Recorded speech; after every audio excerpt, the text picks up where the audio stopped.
Hi guys! Welcome back to my TikTok video. So for today, ang i-discuss natin yung mga natitirang properties or formula about sa law of exponents. So before the discussion, i-discuss natin ng konti about sa compare, quotient of powers, and negative exponents. So, ipapaliwanag ko maigi yung comparison niya. So, dito muna tayo. Quotient of powers and negative exponents. So, unahin natin yung quotient of powers.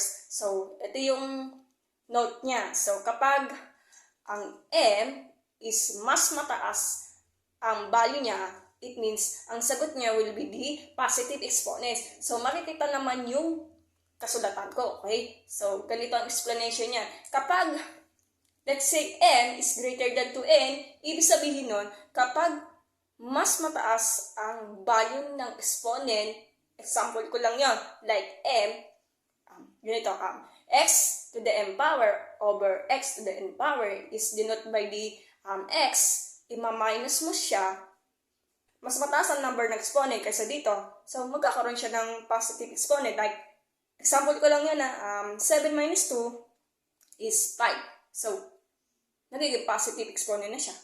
Iba naman yung explanation about sa negative exponent. So, ang note niya will be the n is less than 2n. Ibig sabihin yon, kapag mas mataas ang value ng exponent, which is n, example ko lang yan nagkakaroon lang siya ng negative exponent, then ibabalik ta rin mo siya. So, makikita mo yung sulat ko So, denote ko lang to let's say, like ganito.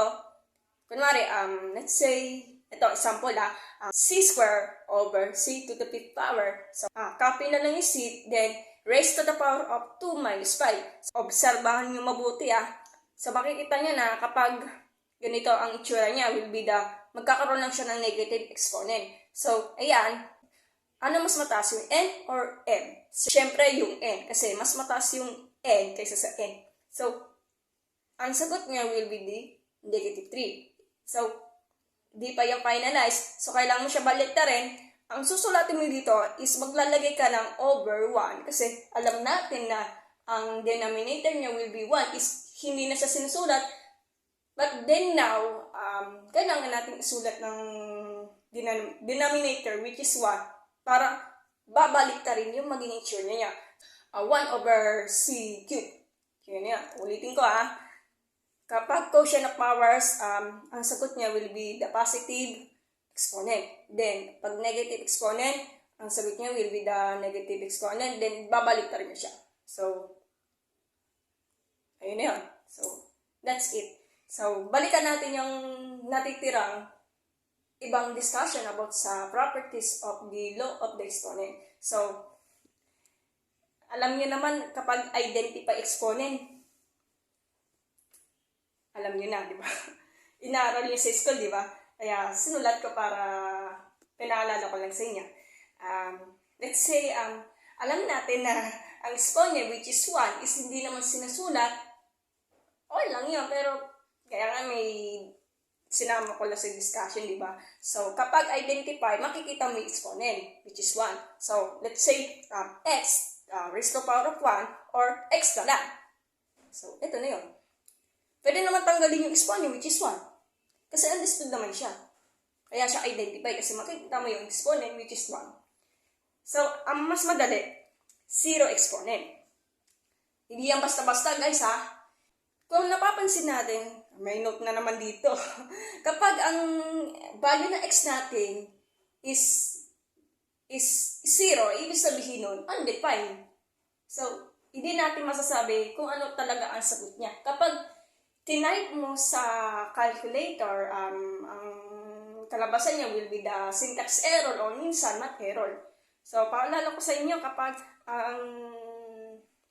ang value na x,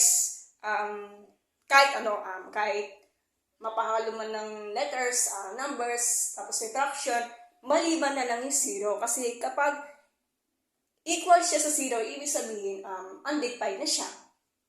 Okay? So, ito yung denote niya, di ba?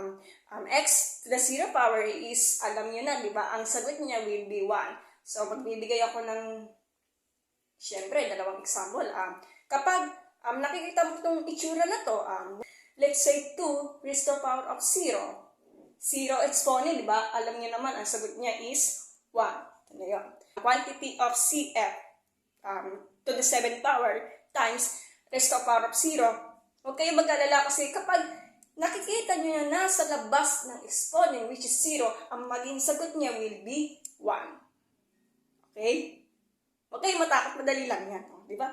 Kahit ano, let's say quantity of 1/2 a cube BC close parenthesis times raised to the power of 0, ang sagot talaga is 1. O, di ba madali lang yun? Maliban na lang yung 0 raised to the power of 0 is undefined na siya. Kasi hindi natin masabi kung ano talaga ang sagot niya. So anyways, natapos na natin yung lecture about sa law of exponents. So paalala ko sa inyo na kailangan i-practice nyo maigi yung law of exponents kasi magagamit ito sa iba pang discussion about sa algebra or kaya sa mga iba pang discussion sa math. So anyways, yun lang. So magpapahinga muna ako and then gagawa ko ng ibang discussion sa math sa susunod na video. So bye-bye!